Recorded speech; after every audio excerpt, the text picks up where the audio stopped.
देहरादून से बड़ी खबर है। स्वास्थ्य सचिव आर राजेश ने एक बयान दिया है। कहा है कि जरूरी हुआ तो उत्तराखंड आने वाले लोगों की कोविड जांच होगी। केंद्र सरकार के निर्देश मिलने पर ही ये जांच की जाएगी। अगर किसी यात्री की जांच नहीं होगी अभी के लिए, सरकार ने केंद्र से 3 लाख वैक्सीन की डिमांड की है और ऐसे में विदेशी पर्यटकों की भी अब रैंडम चेकिंग करवाई जाएगी। तो देखिए, अब सरकार अलर्ट मोड पर आ चुकी है और 3 लाख वैक्सीन की डिमांड केंद्र सरकार की तरफ से की गई है।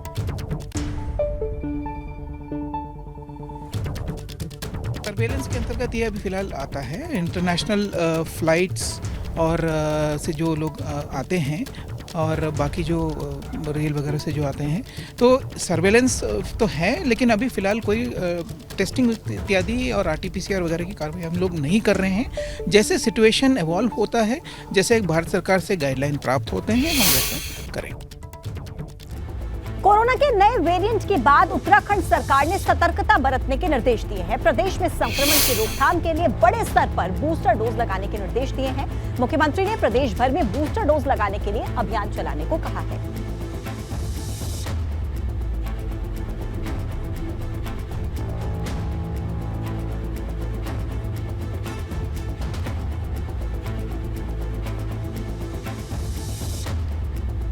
तो उत्तराखंड में कोरोना को लेकर अब चौकसी बढ़ा दी गई है। लगातार मीटिंग्स का दौर जारी है। देखिए, पर्यटन नगरी है और ऐसे में कोविड को लेकर सतर्कता बरतना बहुत ज्यादा जरूरी है और इसी के मद्देनजर सरकार अब अलर्ट मोड पर है।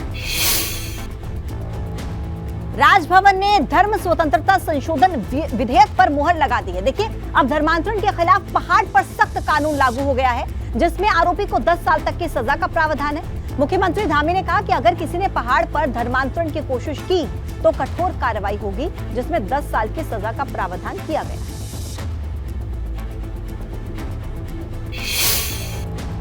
उनको बहलाकर, फुसलाकर, प्रलोभन देकर, डराकर, धमकाकर, तमाम प्रकार से मनगढ़ंत बातों से लगातार धर्मांतरण का काम किया जा रहा था और ये बदस्तूर जारी था।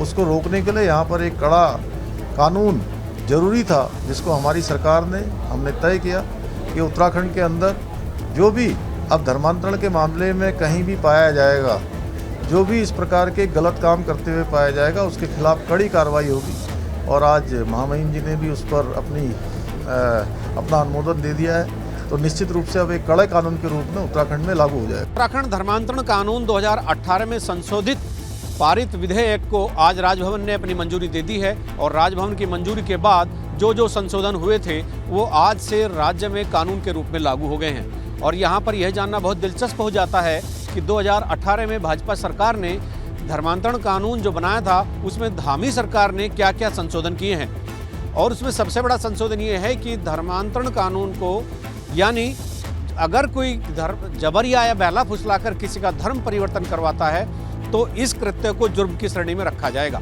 एक बात। और ऐसा साबित होने पर और दोषी पाए जाने पर उस व्यक्ति को 10 साल की कैद होगी और जुर्माना भी लगाया जाएगा। और इसके अलावा एक और प्रावधान किया है, यदि आप किसी को दबाव डालकर या किसी भी तरह से धर्मांतरण कराते हैं तो पीड़ित पक्ष को आपको 5 लाख रुपए हर्जाने के तौर पर देने होंगे और आपको सजा अलग से होगी और आप पर जुर्माना अदालत अलग से लगा सकेगी। उत्तराखंड के मुख्यमंत्री पुष्कर सिंह धामी की अध्यक्षता में सहकारिता विभाग की बैठक हुई और इस बैठक के अंदर कई बिंदुओं पर चर्चा की गई। महत्वपूर्ण बैठक थी और मुख्यमंत्री पुष्कर सिंह धामी ने इसकी अध्यक्षता की। सहकारिता विभाग की यह बैठक, जिसमें कई बिंदुओं को लेकर महत्वपूर्ण चर्चा की गई। तो मुख्य रूप से समितियों को कंप्यूटराइज करने पर चर्चा हुई। अभी तक समितियां सभी जो हैं वो कंप्यूटराइज हो चुकी हैं। केंद्रीय सहकारिता मंत्री अमित शाह से इसके उद्घाटन को लेकर समय मांगा जा रहा है।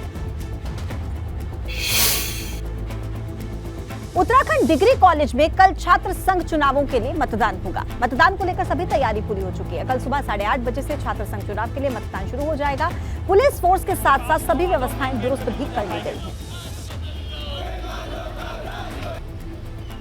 मतदान 8:30 बजे प्रारंभ हो जाएगा और सारी व्यवस्थाएं कर ली गई हैं पूरी तरह से। और हमने जितनी भी लिंगदोष समिति की सिफारिशें हैं उनको पूरी तरह से सख्ती से पालन करने के आदेश किए हैं। कल आम सभा छात्रों के साथ की थी हमने और उनको सबको निर्देशित किया है कि किसी प्रकार की जो है किसी भी नियम का अगर उल्लंघन हुआ तो उनके खिलाफ सख्त कार्रवाई होगी।